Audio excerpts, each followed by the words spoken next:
શ્રીમદ્ ભગવદ્ ગીતા અધ્યાય 18 શ્લોક 27 રાગી કર્મફળ પ્રેપ્સુઃ લુબ્ધઃ હિંસા આત્મકઃ અશુચિઃ હર્ષ શોક અન્વિતઃ કર્તાઃ રાજસઃ પરિકીર્તિતઃ।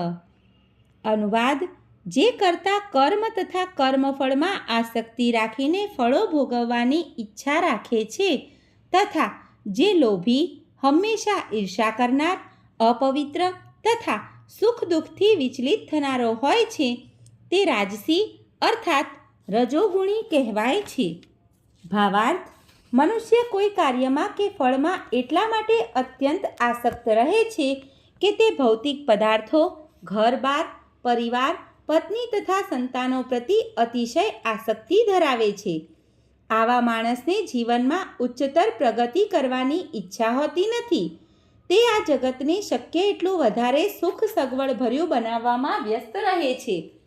સામાન્ય રીતે તે બહુ લોભી હોય છે અને માનતો હોય છે કે પોતે ઉપાર્જિત કરેલું બધું કાયમી હોય છે અને તે કદાપી નષ્ટ થતું નથી। આવો મનુષ્ય બીજા લોકોની ઈર્ષા કરતો હોય છે અને ઇન્દ્રિય તૃપ્તિ માટે ગમે તેવું ખોટું કામ કરવા પણ તૈયાર રહે છે।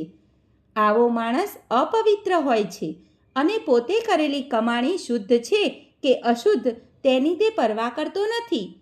પોતાનું કામ સફળ થયે તે બહુ ખુશ થાય છે અને અસફળ થવાથી તે બહુ દુઃખી થાય છે।